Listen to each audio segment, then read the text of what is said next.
मोक्षमार्गस्य नेतारं भेत्तारं कर्मभूभृतां ज्ञातारं विश्वतत्त्वानां वन्दे तद्गुणलब्धये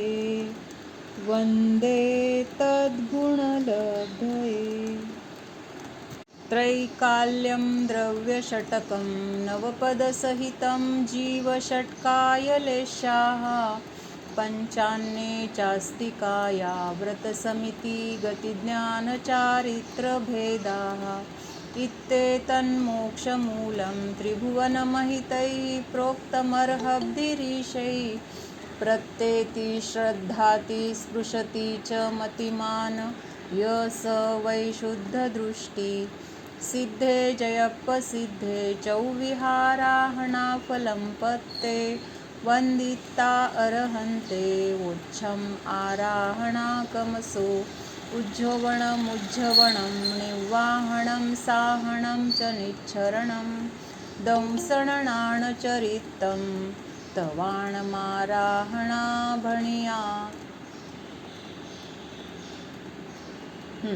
तर आपण ह्याचा काल अर्थ थोडक्यात पहिल्या श्लोकाचा बघितला होता.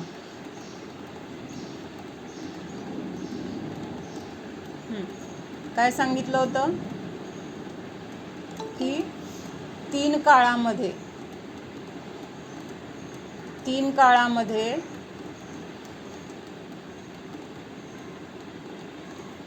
द्रव्य म्हणजे 6 द्रव्य 9 पदार्थ षटकाय जीव आणि 6 लेशा, त्याच्यानंतर 5 अस्तिकाय, 5 प्रकारचे व्रत, 5 समिती, 4 गती, 5 प्रकारचं ज्ञान आणि 5 प्रकारचं चारित्र्य. तर हे काय आहे तर ह्या सगळ्यांचे भेद तर हे आपल्याला कोणी सांगितलेलं आहे तर 3 लोकांमध्ये व्रताचेच प्रकार झाले ना. मग म्हणजे आता 5 कुठल्या अपेक्षेने, अणुव्रत पण 5 प्रकारचे आहेत आणि महाव्रत पण 5 प्रकारचे आहेत ना. तर तसं म्हटलं मी. 2 जरी आपण म्हटलं होतं तरी ते 2 मध्ये पण आता अणुव्रत म्हटलं तर किती येणार, 5 प्रकारचेच येणार. किंवा महाव्रत म्हटलं तरी किती आहेत, 5च येणार त्या अपेक्षेने. म्हणजे 2 आपण त्या व्रताचे भेद पण बघितले होते, बरोबर आहे. तर त्याच्यानंतर हे आपल्याला 3 लोकांमध्ये जे सर्वश्रेष्ठ आहेत अशा त्या अरिहंतांमध्ये पण श्रेष्ठ म्हणजे तीर्थंकरांनी सांगितलेलं आहे. काय सांगितलं आहे तर हे जे तत्व आहेत हे काय आहे तर मोक्षमार्गाचं मूळ आहे किंवा मोक्षमार्ग ह्याच्यापासूनच सुरू होतो. म्हणजे हे जाणल्यानंतर आपल्याला मोक्षाची प्राप्ती होणार. इथंपर्यंत आपण काल बघितलं होतं. तर त्याच्या पुढं काय सांगितलंय तर ह्या तत्वांवर किंवा हे जे काही आत्ता हे आपण बघितले द्रव्य किंवा 9 पदार्थ जे काही, तर त्याच्यावर काय आहे जो श्रद्धान ठेवतो, त्याला जो जाणतो, प्रत्येती म्हणजे काय, त्याला जो जाणतो, त्याच्यावर जो श्रद्धान ठेवतो, त्याला स्पर्श करतो.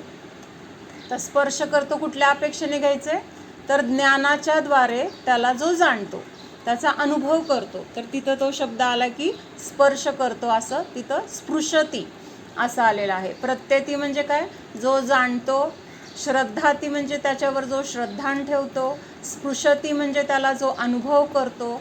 असा जो मतिमान बुद्धिवान जो जीव आहे तर तोच काय आहे शुद्ध दृष्टी म्हणजे सम्यक दृष्टी होतो, असा ह्याचा थोडक्यात अर्थ आहे. लक्षात येते का. ते तन्मोक्षमूल म्हणजे हे जे वरती सांगितलेले आहेत तर हेच काय आहेत मोक्षाचे मूळ आहेत किंवा तिथूनच मोक्षमार्गाची सुरुवात आहे. तर आणि असं आपल्याला कुणी सांगितलंय तर जे 3 लोकांमध्ये म्हणजे काय इथं शब्द आलाय त्रिभुवन महिते, 3 लोकांमध्ये जे महान आहेत. प्रोक्त म्हणजे सांगितलंय. तर 3 लोकांमध्ये महान कोण आहे तर अरिहंत म्हटलं जातं. आणि त्या अरिहंतांचे पण ईश म्हणजे त्यांच्यामध्ये जे श्रेष्ठ आहेत. कुठल्या अपेक्षेने बघितलं होतं आपण काल, त्यांना श्रेष्ठ अरिहंतांमध्ये श्रेष्ठ म्हणजे तीर्थंकर म्हटलेलं आहे. पण अरिहंतांचं जे ज्ञान आहे किंवा त्यांचं जे चतुष्टय आहे तर तीर्थंकरांसारखंच आहे सेम. पण तरी पण त्यांना तीर्थंकरांना श्रेष्ठ कुठल्या अपेक्षेने म्हटलं होतं हे लक्षात आहे का किंवा ते लक्षात येत आहे का. आहे की अरिहंत जे सामान्य असतील कदाचित त्यांची दिव्यध्वनी खिरणार नाही.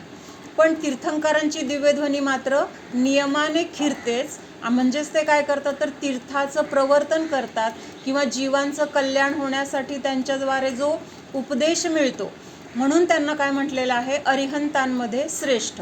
मग अशा त्या अरिहंतांमध्ये श्रेष्ठ असलेल्या तीर्थंकरांनी हे सांगितलंय की हे सगळं जे आपण बघितलं हे 9 पदार्थ द्रव्य वगैरे तर तेच काय आहेत तर मोक्षाचं मूळ आहे. त्याद्वारेच आपण मोक्षाची प्राप्ती करू शकतो. लक्षात आलं का? म्हणजे ती काय सांगितलं होतं, हां, हेच मोक्षाचं मूळ आहे. त्रिभुवन महितय म्हणजे 3 लोकामध्ये जे महान आहेत आणि कोण आहेत तर महान अरिहंत भगवान आणि त्यांच्यामध्ये ईश म्हणजे काय, त्यांच्यापेक्षा पण किंवा त्यांच्यामध्ये जे श्रेष्ठ आहेत त्यांनी हे आपल्याला सांगितलंय. काय सांगितलेलं आहे की हाच मोक्षाचा मार्ग आहे. वर जो श्रद्धा ठेवतो, याचं जो ज्ञान करतो, याचा जो अनुभव करतो तोच ज्ञानी आणि सम्यक दृष्टी आहे असं सांगितलं ना. हां, बरोबर. तोच सम्यक श्रद्धान ठेवतो, याचं जो ज्ञान करतो, याचा जो अनुभव करतो, तर तोच काय आहे सम्यक दृष्टी आहे असं म्हटलेलं आहे. काय लिहिलंय, प्रत्येती श्रद्धाती स्पृशती. म्हणजे प्रत्येती म्हणजे काय तर जाणून घेतो म्हणजे ज्ञान करून घेतो. श्रद्धा ठेवतो म्हणजे तसं पक्क श्रद्धान करतो आणि अनुभव करतो किंवा स्पर्शती म्हणजे त्याला आचरणात आणतो. म्हणजे इथं 3 गुण आले, सम्यक दर्शन, सम्यक ज्ञान आणि सम्यक चारित्र्य. म्हणजे ह्या सगळ्यांमुळेच त्याला काय म्हटलं जातं मग सम्यक दृष्टी जीव असं म्हटलं जातं किंवा तोच सम्यक दृष्टी होतो. आता त्याच्या पुढचं बघूया. अजून कोण राहिलंय? सम्यक दर्शन, सम्यक ज्ञान, सम्यक चारित्र्य आणि सम्यक तप किंवा दर्शन, ज्ञान, चारित्र्य आणि तप असं म्हटलं जातं. पण ते कसे आहेत तर सम्यकच आहेत म्हणून तिथं सम्यक हा शब्द लावला तरी चालतो किंवा लावायचा. तर ह्या 4 आराधनाच काय आहेत तर मोक्षाचं कारण आहेत, म्हणजेच आपल्याला मोक्ष फळाला मिळवून देणारं आहे. तर आता याचं सम्यक दर्शनसाठी इथं उद्योतन हा शब्द आलेला आहे. सम्यक ज्ञानासाठी उद्यवन आलेला आहे, उद्यवन आणि साधन. आणि सम्यक चारित्र्य म्हणजे निर्वहन आणि निस्तरण किंवा तपासाठी निस्तरण हा शब्द आलेला आहे. तर ह्याचं थोडंसं आपण इथं स्पष्टीकरण बघूया. आता पहिला शब्द ह्याच्यामध्ये कुठला आलेला आहे, उज्जवणम. उज्जवणमचा अर्थ काय होतो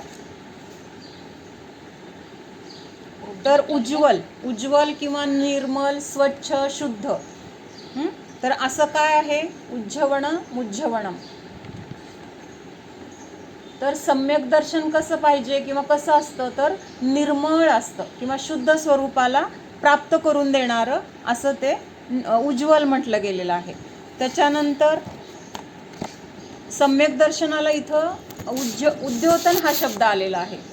उद्योतनचा अर्थ काय होतो, उद्योत होणं. उद्योत म्हणजे काय तर उगवला, सूर्य उगवला आपण म्हणतो की नाही, तर उदय झाला तर त्याला म्हटलेलं आहे उद्योतन. मग आता इथं सम्यक दर्शनाला उद्योत कसं म्हटलेलं आहे त्याचं थोडं स्पष्टीकरण इथून वाचून दाखवते.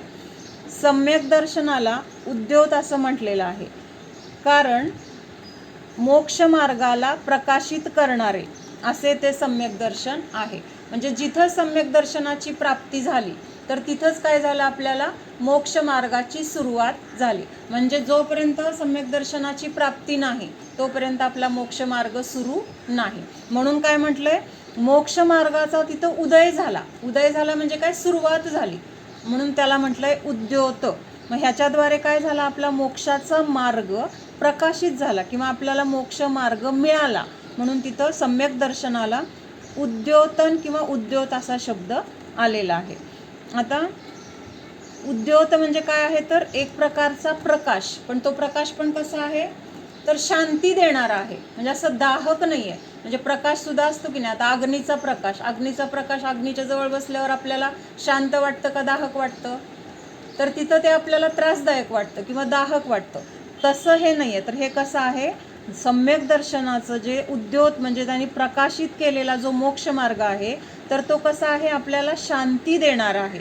उलट आपल्याला जो काही दाह आहे किंवा संसाररूपी त्रास आहे तर त्या संसाररूपी त्रासातून तो आपल्याला मुक्त करणारा आहे. म्हणून सम्यक दर्शनाला काय म्हटलेलं आहे? उद्योत. कुठल्या अपेक्षेने म्हटलंय लक्षात आलं का? जसं सूर्याचा उदय झाला किंवा सूर्य उगवल्यावर काय होतं? अंधाराचा नाश होता. मग आत्तापर्यंत आपल्या जीवनामध्ये अंधार आहे. कसला अंधार आहे? कसला अंधार आहे? मिथ्यात्वाचा अंधार आहे.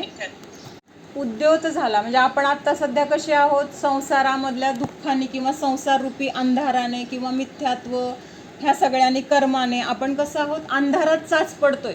कशाला चाच पडतोय? सुख पाहिजे म्हणून आपण तिथं चाच पडत राहिलोय. पण तिथं प्रकाश नाही आहे. कसला प्रकाश नाही आहे? तर सगळी विपरीत मान्यता आहे. आणि सॉरी, आवाज येत नाही आहे का?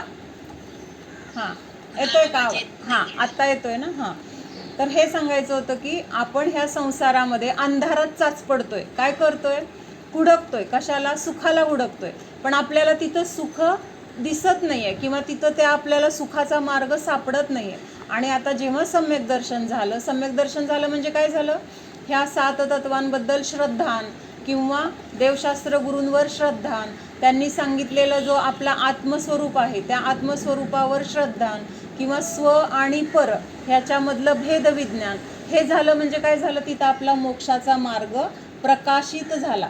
सम्यक दर्शनाची प्राप्ती झाली म्हणजे काय झालं? तिथं सूर्याचा उदय झाल्यानंतर जसं सगळीकडे प्रकाशात आपल्याला सगळं काही स्पष्ट दिसतं, तसं सम्यक दर्शनाचा प्रकाश तिथं काय झालेला आहे? उदित झालेला आहे. आणि त्याद्वारे आपल्याला ह्या संसारामध्ये जे आहे त्याचं स्वरूप आपल्याला सगळं समजणार आहे. कारण तिथं त्या मार्गामध्ये जे काही आहे तर त्याचं सगळं आता स्पष्ट आपल्याला तिथं लक्षात येतंय किंवा त्याचं स्वरूप समजतंय. तर म्हणून सम्यक दर्शनाला काय म्हटलेलं आहे? मार्गदर्शक पण म्हटलेलं आहे आणि त्याला मोक्ष मार्गाला प्रकाशित करणारं असं ते सम्यक दर्शन उद्योत असं म्हटलं गेलेलं आहे. मग आता इथं आणखीन एक गोष्ट, आता हे सचिन जैन आहेत ना, त्यांचं हे स्पष्टीकरण आहे. म्हणजे हे आता सम्यक दर्शनाला उद्योत कुठल्या अपेक्षेने म्हटलं तर त्यांनी आपल्याला मोक्ष मार्गाचा प्रकाश केला आहे किंवा तिथं मोक्ष मार्गामध्ये आपल्याला जो काही अंधकार होता त्या अंधकाराचा त्यांनी नाश केलेला आहे. ह्या अपेक्षेने त्यांचं इथं थोडंसं स्पष्टीकरण आहे. तर त्यांनी सांगितलं की जो प्रकाश आहे तर तो आपल्याला काय करतोय? वस्तूचं स्वरूप जसं आहे तसं दाखवायचं तिथं काय आहे? त्याचं कार्य चालू आहे. म्हणजे तिथं त्या वस्तू स्पष्ट दिसत असल्यामुळं त्याच्याबद्दल आपल्या मनामध्ये शंका येणार नाही किंवा हे कुठं आहे ते कुठं आहे दिसत नाही असं म्हणण्याचा तिथं प्रश्न येत नाही. तर उलट तिथं काय आहे? सहज आपल्याला त्या प्रकाशामध्ये जे जे आपल्याला समोर आहे ते स्पष्ट आणि स्वच्छ दिसणार आहे. मग आता त्यांनी एक सांगितलं आहे, तर उदाहरणार्थ म्हणून मी सांगते की आता वाढदिवस वगैरेच्या वेळेस काय केलं जातं? तर मेणबत्तीला विझवलं जातं. फुंकर घालून मेणबत्तीला विझवलं जातं. तर आपल्याला काय करायचं आहे? आपल्या जीवनामध्ये प्रकाश करायचा आहे, म्हणजे अंधकाराला नाश करायचा आहे. आणि उलट ही क्रिया काय सांगितली की कायमचा अंधार असण्याचं किंवा कायमचा अंधार व्हावा आपल्या जीवनामध्ये, असे ते भाव आपल्याकडून इनडायरेक्टली केले जातात. म्हणजे आपण भाव असे डायरेक्ट करतोय असं तिथं नाही आहे किंवा त्या जाणीवेने पण आपण तिथं ती मेणबत्ती फुंकली किंवा ती विझवली असं नाही. पण ज्या अर्थी आपण त्या क्रियेला करतोय तर त्याच्यातून आपल्याला काय सिद्ध होतंय की आपल्या आयुष्यामध्ये आपल्याला अंधार पाहिजे. म्हणून ह्या गोष्टी चुकीच्या कशा आहेत हे त्यांनी थोडंसं सांगितलं होतं. म्हणून ते एक उदाहरण इथं सांगितलं. किंवा केकला त्यांनी काय सांगितलंय? केक म्हणजे कॉक कशाला म्हटलं जातं? कोंबड्याला. म्हणजे केक कापणं, मेणबत्ती विझवणं ही आपली संस्कृती नाही हे त्यांना सांगायचं होतं. मग केक कापणं म्हणजे काय? तर ते म्हणजे आता त्यांनी म्हणजे असं दिलंय बरं का तिथं, मला सांगताना पण अवघड वाटतंय कारण सगळ्यांकडे ही कॉमन गोष्ट असते. पण त्यांनी तिथं असं केलंय की त्या कोंबड्याला कट करण्यासारखं तिथं त्यांची अपेक्षा म्हणजे इतर लोकांची असेल माहीत नाही मला. आणि आपण जर त्यांचं अनुसरण करतोय तर आपण पण त्यांच्या संस्कृतीप्रमाणे होण्याचे भाव करतोय. म्हणजे आपल्याला मग तिथं तसा जन्म मिळणार किंवा असं घाणेरड्या सगळ्या म्हणजे ह्याच्यामध्ये राहावं लागणार, जिथं अनुकूलता नाही, धर्म नाही, अशा ठिकाणी आपला जन्म होणार. म्हणून असे भाव आपण करायचे नाहीत किंवा त्याच्यामध्ये आनंद तरी मानायचा नाही. किंवा केक कट केला, आपल्या संस्कृतीमध्ये आहे का हे? लहानपणापासून आपण कधी बघितलंय का? किंवा आपल्यामध्ये कुणाच्यात असं परंपरेने चालत आलेलं माहीत आहे का? नाही. तर हे सगळं आपण बाहेरच्या देशामधलं अनुकरण करतोय. मग त्याच्या मागची भूमिका किंवा त्यांचा हेतू हा असेल कदाचित, म्हणून त्यांनी तसं सांगितलेलं आहे. म्हणून हे मेणबत्ती विझवणं म्हणजे आपल्या आयुष्यामध्ये कायम अंधार असावा असे भाव त्याच्या मागे इनडायरेक्टली केले जातात. नाहीतर आपण कुठं पण असेल तर पहिल्यांदा काय दीप प्रज्वलन असतं किंवा अगदीच लाईट लावले की संध्याकाळी आपल्याला नमस्कार करायची वगैरे सवय असते. म्हणजे त्याच्यामधून आपल्याला एक काहीतरी चांगल्या गोष्टीची जाणीव होते. मग इथं विझवणं हा प्रकार काय आहे? तर तिथं काहीतरी अशुभतेचं ते सूचक आहे हे सांगितलं. त्याच्यानंतर आता दुसरा शब्द काय घेतलेला आहे? उद्यतन.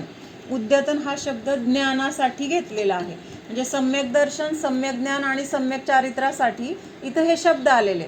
तर पहिला शब्द आपण काय बघितला? सम्यक दर्शनासाठी उद्योत. उद्योत म्हणजे काय सांगितलं? तर तिथं प्रकाश झालेला आहे. कशावर प्रकाश पडलाय? मार्गामध्ये अंधार होता आणि तो मार्ग आता तिथं प्रकाशित झालेला आहे. कशाच्या द्वारे? सम्यक दर्शनाच्या द्वारे. त्याच्यानंतर सम्यक दर्शनानंतर काय येतं? सम्यक ज्ञान. आता सम्यक दर्शनाचं कार्य तर आहे मार्ग प्रकाशित केला. आता सम्यक ज्ञानाचं काय सांगितलंय कार्य? तर तिथं तो मार्गावर ज्या गोष्टी आहेत तर त्याच्याबद्दल आपल्याला जसं आहे तसं ज्ञान होतं. सम्यक ज्ञान. सम्यक ज्ञानचा अर्थ काय होतो? जे जसं आहे तसं ज्ञान होणं. तर हे काय आहे? सम्यक दर्शनाचं कार्य आहे. म्हणजे आजपर्यंत आपल्याला ज्ञान होतं. ज्ञान होतं म्हणजे धर्म आहे, जैन धर्मामध्ये ही तत्व आहेत, हे आपले गुरु आहेत, देव आहेत, हे सगळं ज्ञान होतं. पण त्या ज्ञानामध्ये सम्यकपणा नव्हता. सम्यकपणा नव्हता म्हणजे काय? ठोसपणा नव्हता. तो ठोसपणा आपल्याला कधी येणार आहे? जेव्हा श्रद्धान आपल्याला पक्क होणार आहे. म्हणजे सम्यक श्रद्धान होणार आहे, सम्यक दर्शन होणार आहे. त्यावेळेस अगोदर असलेल्या ज्ञानालाच तिथं काय येणार आहे? शब्द सम्यक म्हटलं जाणार आहे. ज्ञान तर अगोदर होतं पण त्या ज्ञानामध्ये ठोसपणा नव्हता. तो ठोसपणा कधी आला? जेव्हा सम्यक दर्शन झालं. म्हणजे ज्ञान तर सम्यक दर्शन होण्यापूर्वी होतं. त्या ज्ञानामुळेच आपल्याला सम्यक दर्शन होणार आहे. हा, काय म्हणताय? येते क्लिअर येते आवाज क्लिअर येतो की ज्ञान आपल्याला अगोदरपासून आहे की हे 7 तत्व आहेत, हे देवशास्त्र गुरु आहेत, हे खरे आहेत, हे खोटे आहेत, हे सगळं ज्ञान तर आहे आपल्याला. पण त्या ज्ञानामध्ये ठोसपणा नाही आहे. ठोसपणा म्हणजे काय? सम्यकपणा नाही किंवा हेच ज्ञान बरोबर आहे असं तिथं जाणीव नाही आहे. मग ही आपल्याला ठोसपणाची जाणीव कधी येते? जेव्हा सम्यक दर्शन होतं. म्हणजे सम्यक दर्शन होण्यापूर्वी ज्ञान आहे, पण सम्यक दर्शन झाल्यानंतर पहिल्या असलेल्या ज्ञानालाच सम्यक ज्ञान म्हटलं जातं. सम्यक दर्शन होण्यापूर्वी असलेल्या ज्ञानाला सम्यक ज्ञान म्हटलं जात नाही. त्याला सम्यक हा शब्द कधी लागणार आहे? जेव्हा सम्यक दर्शन होणार तेव्हा लागणार आहे. ह्याच्यासाठी एक उदाहरण आपण बघूया म्हणजे आपल्याला लक्षात येईल की अगोदर ज्ञान असून सुद्धा त्याला सम्यक का म्हटलं जात नाही आणि नंतर सम्यक का म्हटलं जातं. सगळ्यांना काय म्हणजे नाही समजलं तर विचारा बरं का. हां, तर आपण एका जंगलामध्ये कुठंतरी रस्ता चुकून अडकलेले आहोत आणि ते जंगल आहे, खूप घनदाट आहे किंवा खूप शोधलेलं आपण तरी आपल्याला रस्ता सापडत नाही आहे, आपल्या सोबतीला कोण नाही आहे, सगळी तिथं काय आहे तर सगळी भीतीदायक जनावरं वगैरे, म्हणजे असं खूप घाबरलेले आहोत आपण. आणि अशा वेळेस काय झालं? फिरत असताना आपल्याला तिथं एक अनोळखी माणूस भेटला आणि त्या माणसाला आता त्यांनी पण आपल्याला बघितलं किंवा कुठं आहे तुम्ही, कुठं चाललाय, काय विचारलं. आपण पण त्याला सांगितलं भीत की आम्ही रस्ता चुकलेला आहोत आणि आम्हाला रस्ता सापडत नाही आहे, तर तुम्ही आम्हाला मार्गदर्शन करा. मग तो काय म्हणतो? आम्ही इथलेच आहोत, मग तुम्हाला सापडत नाही आहे का रस्ता? मग असं सरळ जावा. असं थोडंसं एक 5-10 मिनटं चाललं की तिथं एक असं मोठं काहीतरी कुठल्या तरी फळाचं वगैरे असं सांगत असेल, तो झाड लागेल. मग तिथून परत तुम्ही असं वळा. तिथं वळल्यानंतर तुम्हाला अशा काहीतरी तो खुणा सांगतो 2-3, असं जावा तसं जावा, असं एक 2-3 वळणं घ्या आणि असं 2-3 वळणं गेले की तुम्हाला तिथं समोर सडक दिसेल आणि त्या सडकेवरून एक 2 किलोमीटर तुम्ही चालत जावा की लगेच तुम्हाला तिथं गाव दिसेल आणि तिथं गावामध्ये तुम्हाला मग तुमचं मंदिर वगैरे सगळं सापडेल. असं त्याने आपल्याला तिथं सांगितलं. आता त्यांनी काय सांगितलंय मार्ग, आपल्याला मार्ग कुठला काय हे लक्षात घ्यायचं नाही, पण त्यांनी जसं जसं जायला सांगितलंय ते आपल्याला लक्षात आले की अगोदर असं 10 मिनटं चालायचं, तिथं झाड लागेल तिथून वळायचं, पुढं ही खूण लागेल, तिथून गेल्यावर ही खूण लागेल, असं 10 मिनटं चालल्यावर तिथं सडक लागेल, तिथून 2 किलोमीटर गेल्यानंतर आपल्याला गाव दिसेल आणि मग तिथं आपल्याला आपलं मंदिर आहे किंवा तिथं आपल्याला दर्शन होईल. हे सगळं त्या माणसाने सांगितलंय आपल्याला. पण आता त्यांनी सांगितलेल्या ज्या गोष्टी आहेत त्याचं ज्ञान आपल्याला आत्ता झालंय की नाही, म्हणजे कसं जायचं, कुठं जायचं किंवा कशानंतर काय येणार आहे हे ज्ञान आपल्याला झालंय. पण त्याच्यावर विश्वास आहे का आपल्याला आत्ता? त्यांनी जरी सांगितलं तरी मनामध्ये काय आहे, धाकधूक आहे की हा माणूस तरी कशावरून खरं सांगत असेल, त्याचा हेतू काय तर वेगळा असेल किंवा तिथं गेल्यावर त्यांची टोळीच असेल, ती आपल्याला पकडून तिथं लुटेल का, आपल्याला मारहाण करेल का, तिथं अजून आपल्याला काही दुसरा त्रासाला समोर जावं लागेल का, अशा अनेक शंका मनामध्ये आहेत की नाही. का त्या माणसाने सांगितलं ना आपल्याला डोळे झाकून विश्वास बसणार आहे का तिथं? नाही बसणार. मग आपण काय विचार करतो, दुसरा पर्याय तर हातात नाही आहे, नाहीतर इथं हुडकत किंवा आणखीन इथंच फिरत बसून दुसऱ्या संकटांना तोंड देण्यापेक्षा बघू तरी, म्हणून असं भीत आपण काय करायला लागतो, त्यांनी सांगितलेल्या मार्गाप्रमाणे चालायला लागतो. आणि चालायला लागल्यानंतर मग तिथं 10 मिनटं गेल्यानंतर त्यांनी सांगितलेली पहिली खूण आपल्याला दिसते की बाबा खूप मोठं झाड किंवा काय जे, आणि मग ती गोष्ट सांगितल्यावर थोडं तिथं काय वाटतं आपल्याला, कदाचित ह्यांनी सांगितलेलं बरोबर असेल, म्हणजे थोडंसं मनामध्ये काय झालं तिथं असं वाटायला लागलं की किंवा थोडीशी अशी उभारी आली, हां ठीक आहे बघू तरी चालून, म्हणजे जी आधी थोडी धाडधूड जास्त होती ती थोडीशी कमी झाली. मग तिथून असं करत करत करत आपण हळू पुढं गेलो आणि जात असताना त्यांनी सांगितलेल्या सगळ्या खुणा आपल्याला लागल्या आणि बरोबर 10 मिनिट चालल्यानंतर तिथं सडक पण लागली. तिथून 2 किलोमीटर गेल्यानंतर गाव पण दिसलं आणि गावाकडे चालत असताना तिथून लांबूनच आपल्याला काय दिसलं, शिखर दिसलं आपल्या मंदिराचं. आणि आता ते शिखर बघितल्यावर आता आपल्या मनामध्ये आलेल्या मार्गाबद्दल शंका आहे का? त्यांनी सांगितलेलं जे ज्ञान आपल्याला त्यांनी दिलं होतं की तुम्ही असं जावा, हे ज्ञान त्यांनी आपल्याला दिलं होतं, ते ज्ञान तेव्हा आपल्याला कसं वाटत होतं, खरं असेल का नाही असा त्याच्यावर अविश्वास होता. पण आता आपण स्वतः त्या मार्गावर चालून आलो, त्या खुणा आपल्याला लागल्या आणि जिथं आपल्याला पोहोचायचं होतं तिथं आपण पोहोचलो, आपलं मंदिर आपल्याला सापडलं आणि आता आपल्याला तिथं काय झालं, त्या माणसाने सांगितलेलं जे काही ज्ञान होतं तर ते ज्ञान सम्यक झालं किंवा त्या ज्ञानावर आता काय झाला, असा विश्वास बसला की ते ज्ञान बरोबरच आहे. मग पहिल्यांदा काय झालेलं आहे, त्यांनी सांगितलेल्या ज्ञानाला आपण अविश्वासाने घेतलं होतं किंवा त्याच्याबद्दल आपल्याला मनामध्ये धाकधूक होती. पण ते चालत असताना आलो पुढं आणि मंदिराची आपल्याला तिथं ते शिखर वगैरे दिसलं. आता ते दिसल्यानंतर काय झालं, आपल्या मनामध्ये श्रद्धान झालं अगोदर की हा मार्ग मंदिरापर्यंत नेणाराच आहे, हे बरोबरच आहे, हे पक्क श्रद्धान झालं. आणि हे श्रद्धान झाल्यानंतर ते ज्ञान बरोबरच होतं हे आत्ता आपल्याला पटलं. म्हणजे अगोदर बरोबर आहे का नाही ह्याच्याबद्दल शंका होती, पण आता त्या मार्गावर आपण स्वतः चाललोय ना आणि तिथं जे पाहिजे ते आपल्याला मिळालेलं आहे, त्यामुळं अगोदरचं असलेलं ज्ञान आता कसं वाटतंय, हां ते बरोबरच आहे. हा शिक्का कधी पडला त्या ज्ञानावर, जेव्हा आपलं श्रद्धान पक्क झालं. लक्षात येते का? लक्षात येते ना? अगोदर ज्ञान होतं आपल्याला, त्या माणसाने सांगितलं तेव्हाच ज्ञान झालं होतं रस्त्याचं, पण तेव्हा त्या ज्ञानावर आपला विश्वास नव्हता किंवा त्या ज्ञानाबद्दल आपल्याला ठोसपणा नव्हता.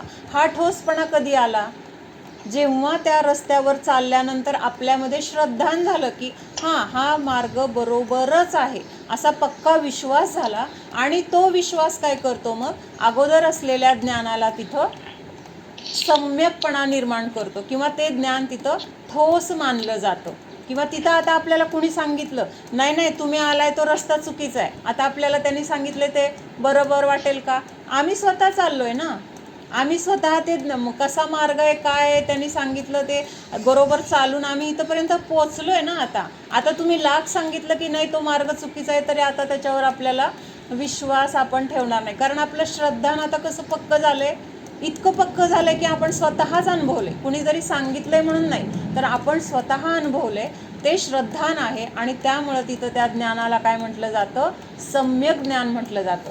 म्हणून अगोदर ज्ञान असतं, पण ते असतं सुरुवातीला तेव्हा त्याच्यामध्ये ठोसपणा नसल्याने त्याला सम्यक ज्ञान म्हटलं जात नाही.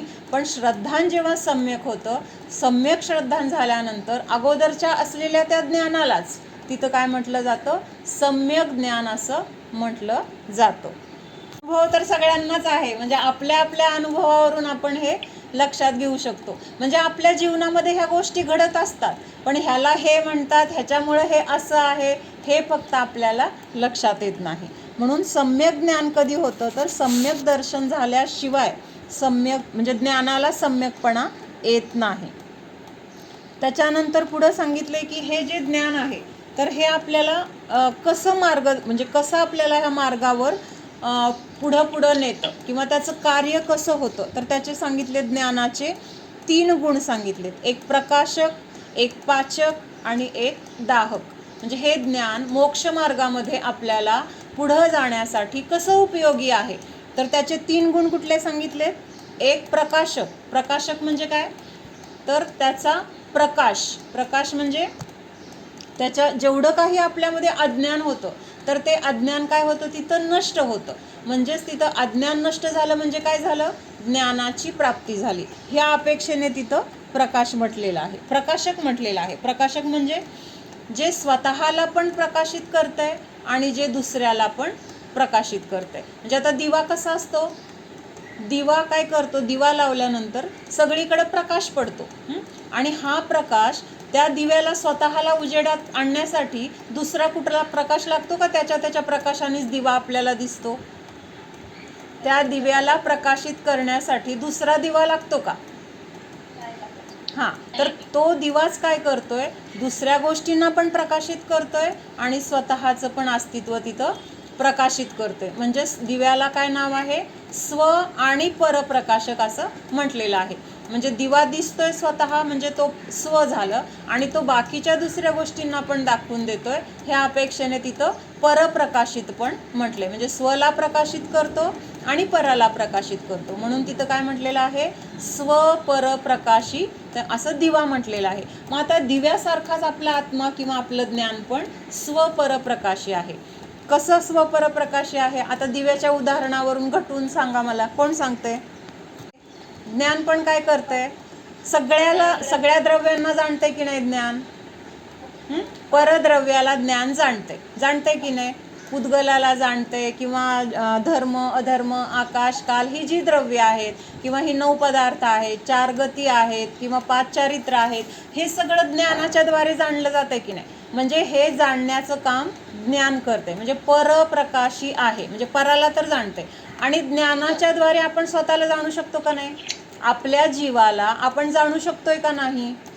म्हणजे ज्ञान काय आहे, स्वतःला पण प्रकाशित करते आणि पराला पण प्रकाशित करते. म्हणजे दिव्याप्रमाणे झालं की नाही, हे जसं दिवा स्वतःचं पण अस्तित्व दाखवतोय आणि पराचं अस्तित्व पण दाखवतोय, तसं ज्ञान काय करतंय, सगळं जे काही पर आहे त्या सगळ्या पराला जाणण्याचं पण काम करतंय आणि स्वतःच्या जीवाला जाणण्याचं पण काम करते. म्हणून ज्ञानाला काय म्हटलेलं आहे, स्वपरप्रकाशक असं म्हटलेलं आहे. म्हणजे ज्ञानाचा हा गुण बघतोय ना आपण, ज्ञानाचे 3 गुण बघतोय की ज्याद्वारे आपला मोक्ष मार्ग प्रशस्त होतोय म्हणजे आपण त्या मार्गावर पुढं जातोय किंवा त्याला आपण आत्मसात करतोय. तर त्या कुठल्या गुणांच्या द्वारे किंवा ज्ञानाचे ते कुठले 3 गुण आहेत, तर पहिला गुण समजला सगळ्यांना, स्व आणि पराला प्रकाशित करतो.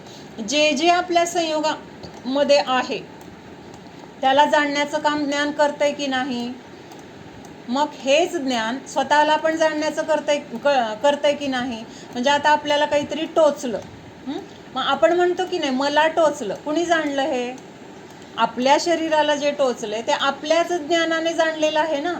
त्याच्यासाठी आपल्याला पराची गरज घ्यावी लागली का, इथं काय झालंय बघून सांगा मला, असं आहे का, नाही. तर आपल्याला दुखतंय, आपल्यामध्ये वेदना आहे, आपल्याला छान वाटतंय, आपल्याला छान वाटत नाही आहे, हे सगळे जे अनुभव आहेत तर ते आपल्या ज्ञानाच्या द्वारेच आपण जाणतोय. त्याच्यासाठी आपल्याला परद्रव्याची गरज पडत नाही, दुसऱ्याच्या जीवाची दुसऱ्याच्या ज्ञानाची गरज पडत नाही. जे काही आपण जाणतोय तर ते आपल्याच ज्ञानाद्वारे आपण जाणतोय. म्हणजे स्वतःला पण जाणू शकतोय आणि पराला पण जाणू शकतोय. ही शक्ती आहे आपल्या ज्ञानाची. तर त्यालाच काय म्हटलंय, प्रकाशक असं म्हटलेलं आहे. दुसरा गुण काय आहे तर पाचक म्हटलेला आहे. पाचक म्हणजे काय, पाचक म्हणजे कच्चं जे असतं. पाचक म्हणजे काय, पकवणं, शिजवणं किंवा त्याला पचवणं, म्हणजे ह्याला पाचक असं म्हटलेलं आहे. मग जे काही आपल्यामध्ये अज्ञान आहे म्हणजे काय आहे, आपण कच्चे आहोत. आत्ता आपण धर्ममार्गामध्ये कच्चे आहोत की नाही, कच्चे आहोत की नाही. आपल्याजवळ सगळं ज्ञान आहे का, म्हणजे जोपर्यंत आपल्याला केवल ज्ञान होत नाही तोपर्यंतचे सगळे जीव, मग ते 12व्या गुणस्थानवरती असतील, मुनी अवस्थेतील असतील, भावलिंगी संत असतील, देव असतील, नारकी असतील, सगळ्या जीवांना कुठल्या कॅटेगरीमध्ये येणार ते जीव, अज्ञान कॅटेगरीमध्येच येणार. कुठल्या अपेक्षेने, केवल ज्ञान नाही ह्या अपेक्षेने बरं का.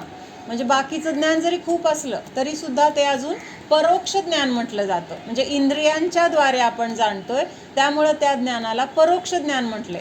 जेव्हा केवल ज्ञान होणार तेव्हा ते ज्ञान कसं असणार, प्रत्यक्ष असणार. आत्ता परोक्ष का म्हटलंय, कारण आपल्याला कुठलीही गोष्ट जाणण्यासाठी इंद्रियांची आवश्यकता आहे. इंद्रियांचं अवलंबन घेतल्याशिवाय आपण जाणू शकत नाही. जाणतंय तर आपलं ज्ञानच, जीवच जाणतोय, पण जाणण्यासाठी सध्या त्याला कुठल्या तरी खिडक्यांची गरज आहे, कुठल्या तरी आधाराची गरज आहे.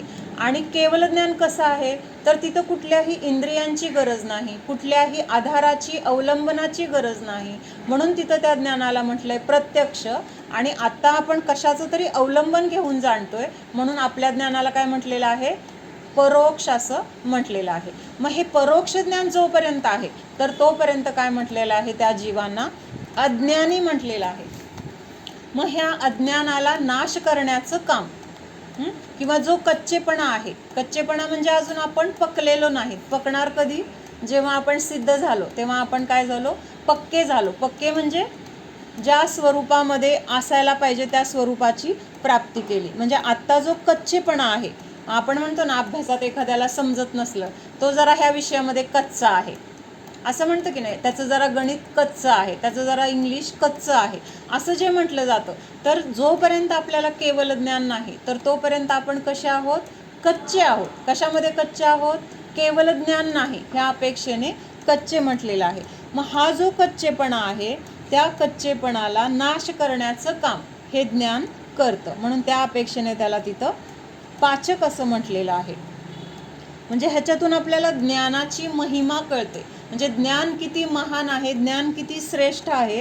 कारण हे ज्ञानच आपल्याला काय करणार आहे, ह्या सगळ्या संसारातून किंवा ह्या सगळ्या कर्मातून आपल्याला मुक्त करणार आहे. त्याच्यानंतर ज्ञानाचा तिसरा गुण सांगितला, दाहक. दाहक म्हणजे काय, जे काय करतंय, दाह म्हणजे काय, दाह होतो म्हणजे काय करतो, आपल्याला तिथं त्रास होतोय. त्या अग्नीमध्ये जर एखादी वस्तू टाकली तर त्याचं काय होतंय, दहन होते. दहन होते म्हणजे ती वस्तू जळून जाते ह्या अपेक्षेने. मग आता इथं ज्ञान काय करत असेल, काय जाळत असेल ज्ञान. ज्ञानाचा तिसरा गुण सांगितले ना, दाहक म्हणून. जरा चिंतन करा कशा आहे अजून. कर्माला जाळतं, बरोबर. हां बरोबर, कर्माला जाळतं. हां अजून, बरोबर. अजून आपल्याला जी भोगण्याचे भाव असतात, 5 इंद्रियांच्या भोगांची रुची असते, तर त्याच्याबद्दलची आसक्ती जाळतं. त्याच्याबद्दलचे जे काही म्हणजे लोभ आहे त्या लोभाला जाळतं. म्हणजे हे सगळं विषयाबद्दलची जी इच्छा आहे तर त्या सगळ्या इच्छांना किंवा आपल्या आसक्तीला जाळण्याचं काम करतं. म्हणजे जेव्हा आपल्याला ज्ञान होत जातं तेव्हाच आपल्याला ह्या संसारातून विरक्ती येते की नाही, किंवा नको हे संसार. कधी आपण भले सुटत नाही आहे, आपल्याला सगळ्या गोष्टी कराव्या वाटतात, खावं प्यावं वाटतंय किंवा शरीराला जपावं वाटतंय, हे सगळं म्हणजे करावं लागतंय किंवा करतोय. पण करत असताना कुठंतरी आता मनामध्ये ही भावना येते की नाही, हे सगळं काय आहे तर शेवटी नश्वरच आहे. किती करायचं, किती म्हणजे भोगण्याचे भाव आहेत, किंवा का माझ्याकडून ह्या भोगाची आसक्ती संपत नाही आहे, असे मनात एवढे तरी विचार येतात की नाही, का नाही येत. सगळ्यांना असं तर येत असेल की नको बास झाला हा संसार, बास झालं हे दुःख, मला ह्याच्यातून काय करायचं, आता बाहेर पडायचंय, कधी मी बाहेर पडणार, कधी हे विषयभोग माझ्याकडनं सुटणार, कधी माझी आसक्ती नष्ट होणार, कधी माझे कषाय नष्ट होणार, किती मला क्रोध आहे, किती माझ्याकडनं चिडचिड होते, किती मला परिग्रहाची आसक्ती आहे, किंवा परिग्रहाचं काय नुकसान झालं तर किती मला वाईट वाटतंय, मग हे सगळे कषाय माझे कधी नष्ट होणार, असे विचार तरी आपल्या मनामध्ये यायला सुरुवात झालेली आहे. म्हणजेच काय करतं, हे ज्ञान आपल्याला इथंपर्यंत नेऊन पोचवतंय. कुठं? विरक्तीकडे नेतंय, संसाराबद्दलची उदासीनता निर्माण करतंय, किंवा वैराग्य भावाला निर्माण करतंय. म्हणजे असे हे ज्ञानाचे 3 गुण सांगितले: प्रकाशक, पाचक आणि दाहक. लक्षात आले सगळ्यांच्या? आता हे सेम गुण अग्नीचे आहेत. हां, ठीक आहे. आता थोडंसं उदाहरणाच्या द्वारे बघू आपण, म्हणजे पक्क होईल. आता अग्नीला पण म्हटलेलं आहे प्रकाशक, पाचक आणि दाहक. आता अग्नी पण काय करते? प्रकाश पण देते. म्हणजे आता हे जे काही लाईट वगैरे लावलेले, लाईट म्हणजे काय आहे? अग्नी काही जीवच आहे, किंवा अग्नीचाच तो प्रकार आहे. म्हणून तिथं प्रकाश, जेव्हा ती लाईट लावतो आपण, लावल्यानंतर ते स्वतःला पण प्रकाशित करते आणि आजूबाजूमध्ये पण, घरामध्ये सगळीकडे जे काही आहे तर त्या गोष्टींना प्रकाशित करते. म्हणून हे अग्नीचं काय आहे? अग्नीचा पण हा गुण सांगितला की अग्नी पण प्रकाश, स्व आणि पर प्रकाशक आहे. त्याच्यानंतर ती पाचक आहे. पाचक कसं म्हटलेलं आहे? तर अन्नाला शिजवण्याचं काम करते की नाही. आता कच्ची डाळ आहे, कच्चा तांदूळ आहे, पण जेव्हा आपण शिजायला ठेवतो तेव्हा ते कच्च्याचं पक्क्यामध्ये रूपांतर होतं. पक्क म्हणजे काय? शिजलेलं. म्हणजे त्याला शिजवण्याचं काम तिथं त्या अग्नीच्या द्वारे झालं. म्हणून तिथं त्या अग्नीला काय म्हटलेलं आहे? पाचक, किंवा ज्याची पचनशक्ती व्यवस्थित आहे. तर तिथं काय म्हटलं जातं? त्याची पचनशक्ती व्यवस्थित आहे म्हणजे त्याची पचनक्रिया, किंवा त्याच्या पोटामध्ये जो अग्नी आहे, असं म्हणतात ना, ते वैद्य वगैरे म्हणत असतात की पोटामधला अग्नी व्यवस्थित असेल तर तुमचं अन्न पचन व्यवस्थित होईल, आणि अन्न पचन व्यवस्थित झालं की आपली सगळी शरीर क्रिया व्यवस्थित राहते. म्हणजे तिथं अन्न पचवण्याचं कार्य कशाच्याद्वारे होतं? तर आपल्या शरीरामध्ये किंवा आपल्या पचनसंस्थेमध्ये जो अग्नी आहे, तर तो अग्नी काय करतो? त्या शरीराला पचवण्याचं पण काम करतोय. म्हणून तिथं त्याला पण पाचक असं म्हटले. म्हणजे अग्नीचेच प्रकार वेगळे वेगळे आहेत. म्हणजे दिवा आहे, किंवा आपण गॅसवर शिजवतो ती अग्नी आहे. पोटामध्ये असलेली जी काही उष्णता, अग्नी, म्हणजे शरीरामध्ये सुद्धा उष्णता गरजेची असते की नाही. ती उष्णता नसेल तरी पण आपल्याला त्रास होतो, म्हणजे ती सुद्धा काय आहे? अग्नीचाच तो प्रकार आहे. आणि ह्याला काय म्हटलेलं आहे? पाचक असं म्हटलेलं आहे. आणि दाहक म्हणजे जाळून पण टाकते. त्याच्यामध्ये समजा एखादं काय, आता आग लागलेली आहे, त्या आगीमध्ये सगळं जे काही आहे ते जळून जातं की नाही, नष्ट होतं. ते घर असेल, कपडे असतील, किंवा ज्या काही वस्तू असतील, म्हणजे ती काय करते? जाळण्याचं पण काम करते. म्हणून ह्या अग्नीची उपमा कशाला दिलेली आहे? ज्ञानाला दिलेली आहे. प्रकाशक, पाचक आणि दाहक. हे एवढं समजून का घ्यायचं? तर आपल्यामध्ये जे ज्ञान आहे, तर त्या ज्ञानाच्या द्वारे हे सगळं घडतंय, आणि ते आपल्याला समजून घ्यायचंय, आणि ते कशा पद्धतीने घडतंय हे समजून घेण्यासाठी आपण हे सगळं बघतोय. ज्ञान कसं आहे, किंवा त्या ज्ञानाच्या द्वारे मला काय काय मला करायचंय, म्हणजे एवढं माझ्याजवळ आहे आणि त्याचा वापर मी करत नाहीये, तर त्याचा वापर करण्यासाठी हे समजून घेणं गरजेचं आहे की त्या ज्ञानाच्या द्वारे काय काय क्रिया होत आहेत. सांग आता. सगळे कषाय, आसक्ती, परिग्रहाचा मोह, ह्या सगळ्या गोष्टी आपल्याला दूर कराव्या लागत नाहीत. ॲटोमॅटिक ज्ञान झालं की त्याच्यापासून आपल्याला विरक्ती येतेच, की बाबा ही गोष्ट चुकीची आहे हे कळल्यानंतर त्या चुकीपासून आपल्याला परावृत्त करण्यासाठी प्रयत्न करावे लागत नाहीत. ॲटोमॅटिक आपण त्याच्यापासून लांब जातो. जर आपल्याला लक्षात आलं की ही गोष्ट मला पोळतीये, जोपर्यंत लक्षात येत नाही तोपर्यंत आपण पटकन पकडायला गेलो आणि लक्षात आलं अरे ही गोष्ट पोळती, आता पोळती म्हणल्यावर तिथं पकडायला जाणार का? म्हणजे ज्ञानाने ते अज्ञान दूर केलं. कुठलं अज्ञान दूर केलं? की ह्याच्यानी पोळतं हे माहीत नव्हतं, ते अज्ञान होतं, तर ते अज्ञान तिथं दूर झालं. म्हणजे असं हे ज्ञानाचं काय आहे तर कार्य आहे. त्याच्या